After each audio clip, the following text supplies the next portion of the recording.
Well, here we are. It's a Saturday. The neighbors are having their roof redone, maybe some storm damage. I don't know. I've just finished moving all of my belongings into the shed behind you. Well, all but a chair, a box of towels, and a box of Christmas gift bags, I think.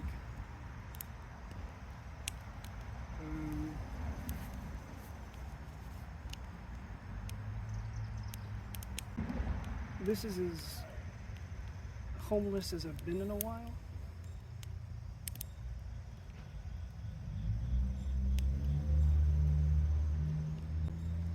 There's this idea that we are bound to in our society currently, where we need to be responsible in totality for our own living situation. As an adult, you have to find and most commonly purchase and or pay for a place to live. Even if you own your property, even if you own your family's property, the government still makes you rent that land from them.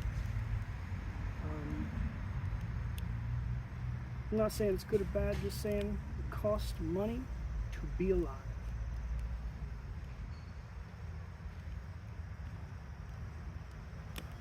Anyway, it costs money to be alive. You cannot pay your taxes in potatoes, especially tiny potatoes like we're growing back here.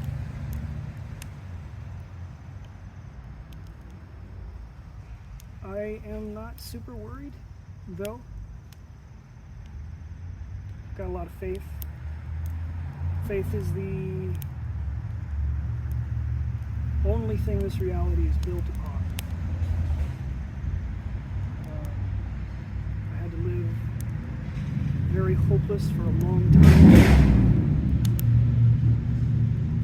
only to be shown that faith is not an option. Faith in something. Faith in yourself, faith in others, general goodwill to men, science.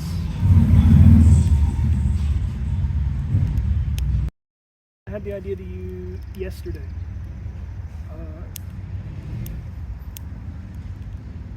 To talk to you about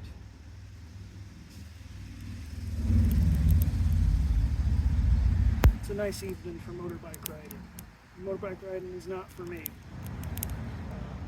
The best and safest motorcyclists you know will die in a motorcycle crash. I'm sorry to inform you of that prophecy, but it's how it goes.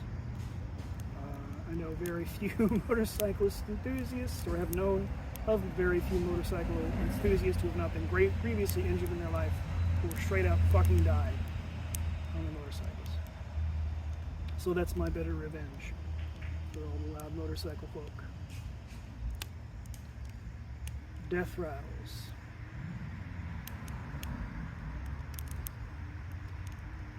A little bit about my philosophy, not that I think anyone should be taking notes on how I live my life anytime soon.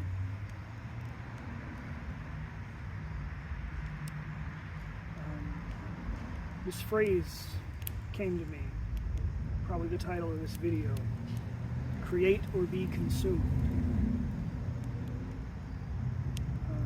I think that's really misleading,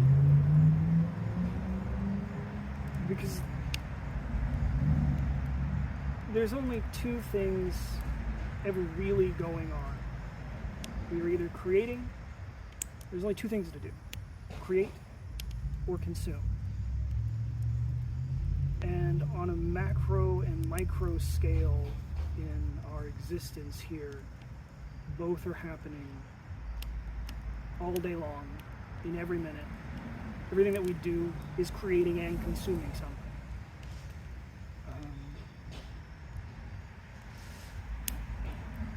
So every breath we take, we consume oxygen and create CO2.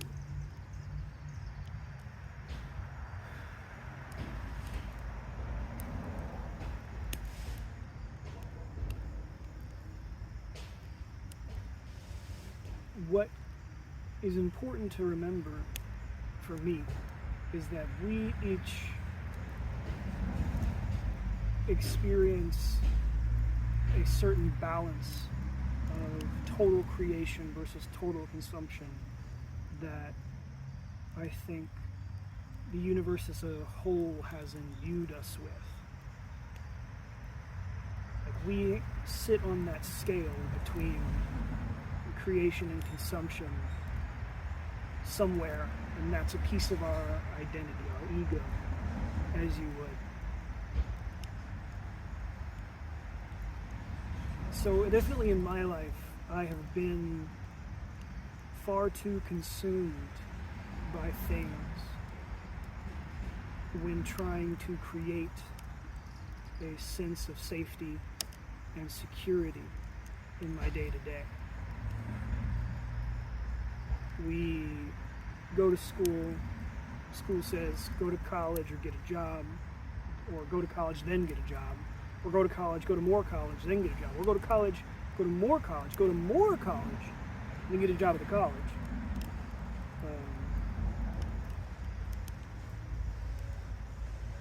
And that's how a lot of people live their life. It's the only thing that we know. Working for, I'm here in east central Kentucky, pretty close to the foothills of the Appalachian Mountains, thinking about how, a lot of people, generations of people have lived and died working for the same coal mining company. And all they ever knew was to go in the mines.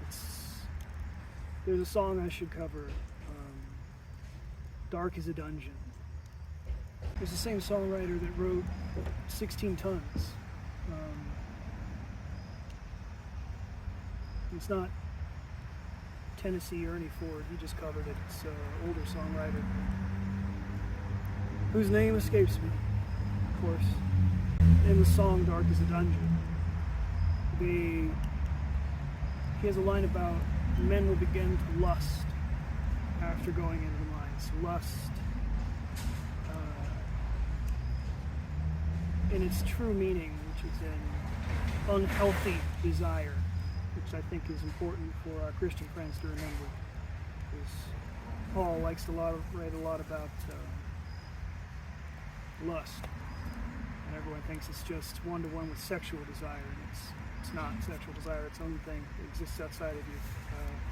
Perfectly natural and healthy in a kingdom of heaven kind of way. But I'm not a preacher. I'm a modern day musician and personal philosopher. Whatever the fuck I am. Who am I? Only you know. But that allure of a certain payday, a certain amount of money coming to you by somebody you know that's got money, an assured survival, no faith required other than the faith that it will happen as it has happened for others, as it has probably happened for you again. Something about faith is like the hardest thing to do in creation.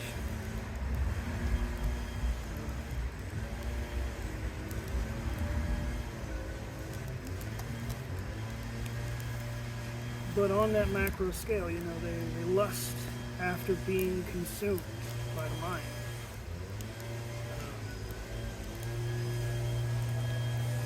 So I think it's important as the leaf blows back.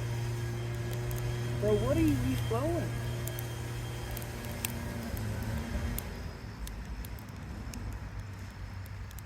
So I think it's important for us to look at what's consuming us more than it's creating, or more than we are creating. It's taking our energy away from creation. Each of us here are most certainly creators in some capacity. We all create something, whether it's a menu or spreadsheets, or music, or art, physical media, digital media, videos. We're all creating something. Businesses. I think it's important to ask us what is just outright consuming us. And also, in that vein, those things consuming us, what are the things that are creating?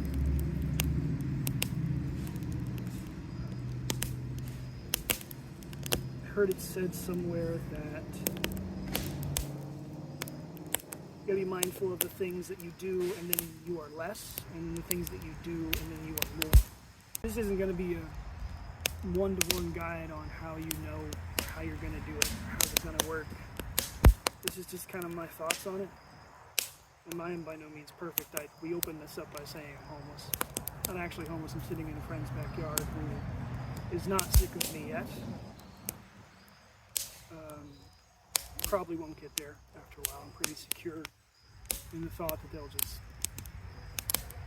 pretty much let me chill here for a while. So how do we know which is which? What are the things that we do in our day that are consuming us and leading us less? And what are the things that we're doing in our day that are making us more? The first thing I have written down is instinct.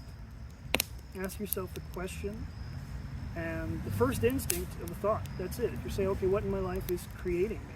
Or what in my life is consuming me? I believe that we know exactly what that is, even when we don't think we know exactly what that is. And just, if you don't have that feeling, if that answer doesn't come to you right away, you're either not very present with yourself or you're blocking it because you don't want to hear it. And I understand that. I've been right there. I'm being blocked by what we need to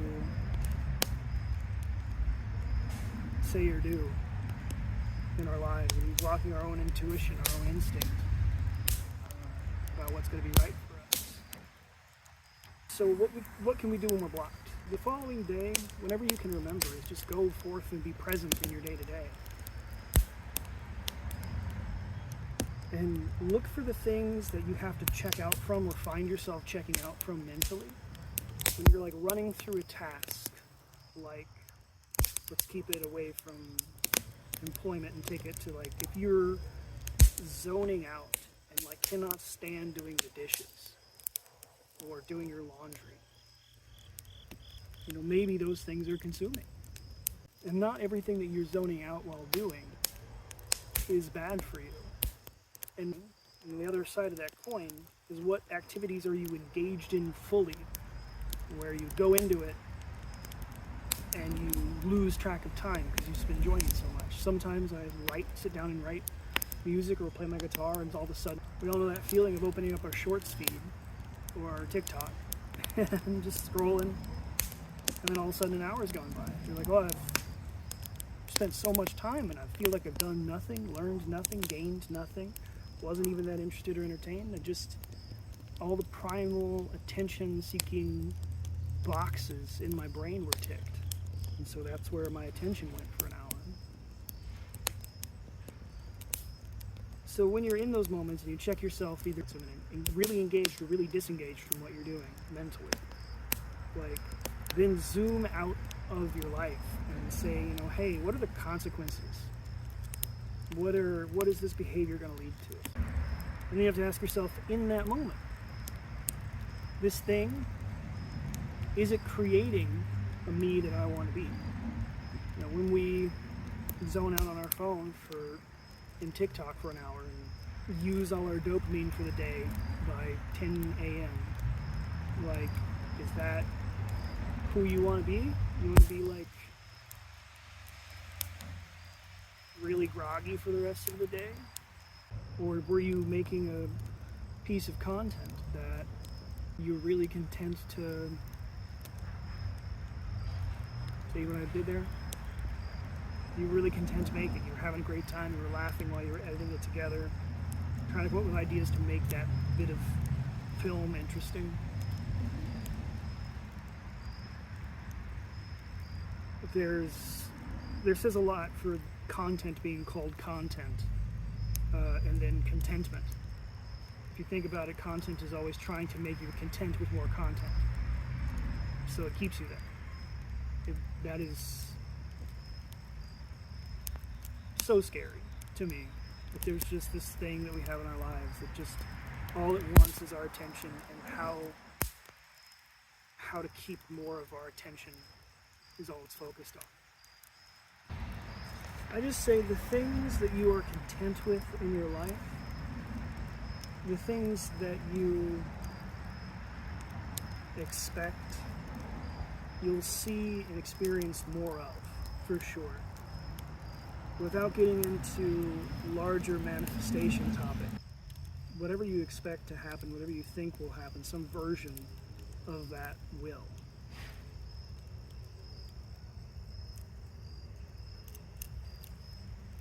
Whatever story you tell yourself is your story.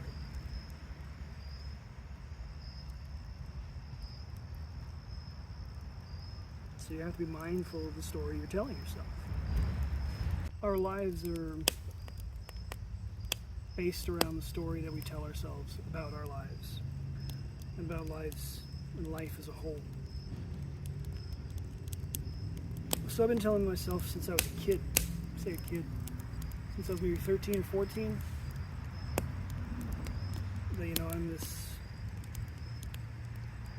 grand musical talent.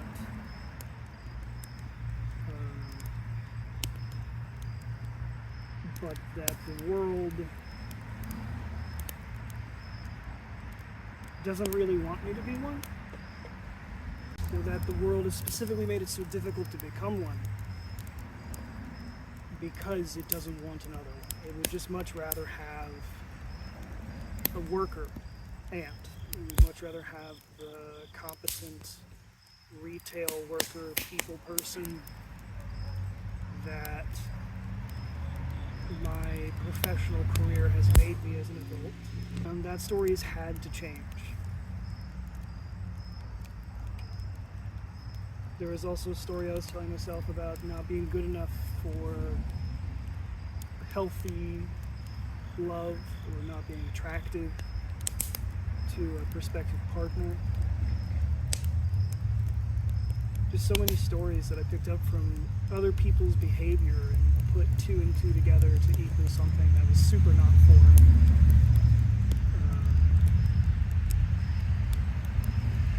Not for me, not for you, not for anyone.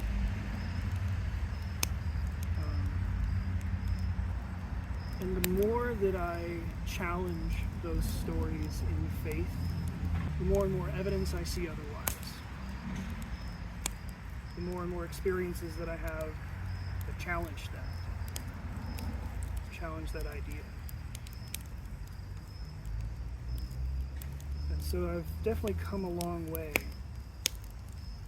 And this point in my life feels like that final barrier where I'm living my day-to-day from the place where I want to be, or the place that I feel that I am.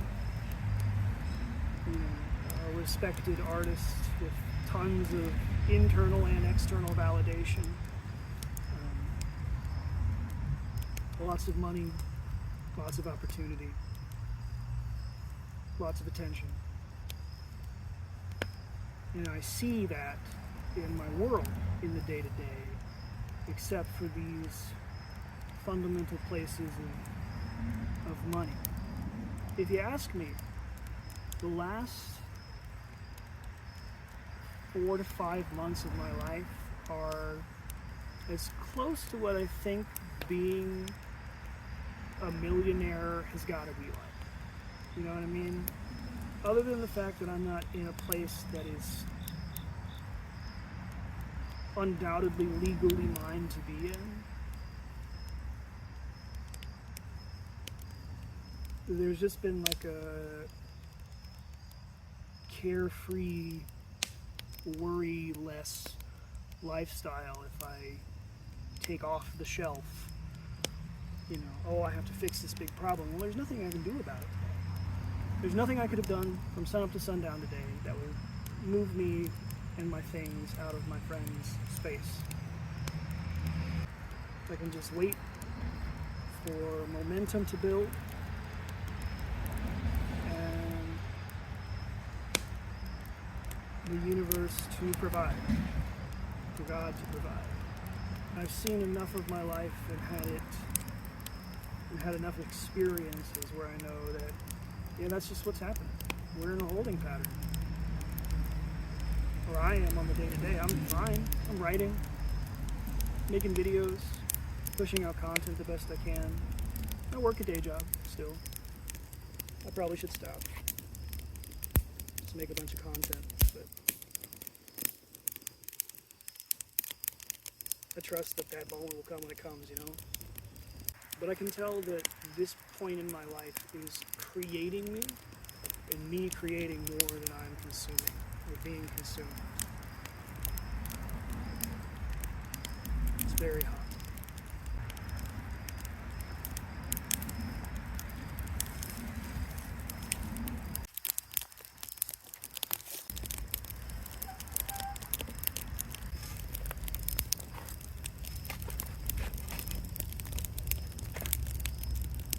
Got dark very quick, or this video is run very long and not had much to say, but I'm going to post it anyway. I'm tired of feeling like the things that I make don't have any meaning. I made it for a reason. Maybe I don't know why, but I did make it for a reason. A friend that was helping me move the rest of my things sang one of the old songs I did a couple of years ago from the One Song a Month days. It was catchy too.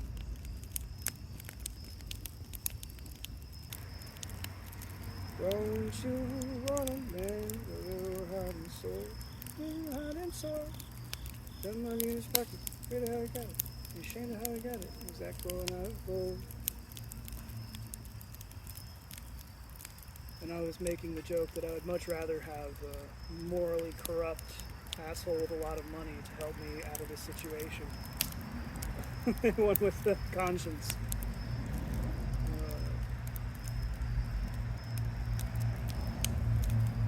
But all in all, it's not so bad. Maybe that's a problem. I feel like my dad would yell at me about that, but I don't really know my dad that well. It just seems exceedingly foolish right now to try and take uninspired action.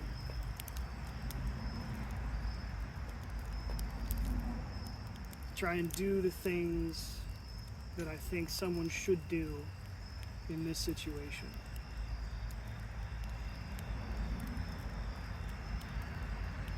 Because I've done those things. And I'm right here in this situation. I've tried to live that life and it just didn't work for me. All the things I should do haven't done me the thing like right. I'm also getting pretty darn certain that even in this context, this content creation, become a personality game, a lot of the wisdom that people would have to share might not be all that applicable to my situation. I mean, I know everyone likes to think that they're special and stuff. I just think that if it doesn't feel right, it doesn't feel right, you know?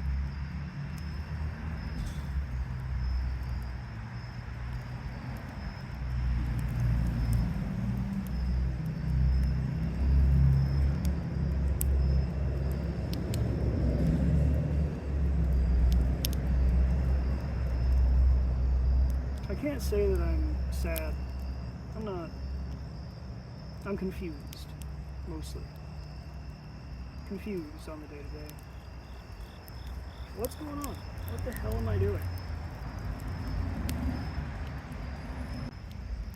I'm excited to see what's next.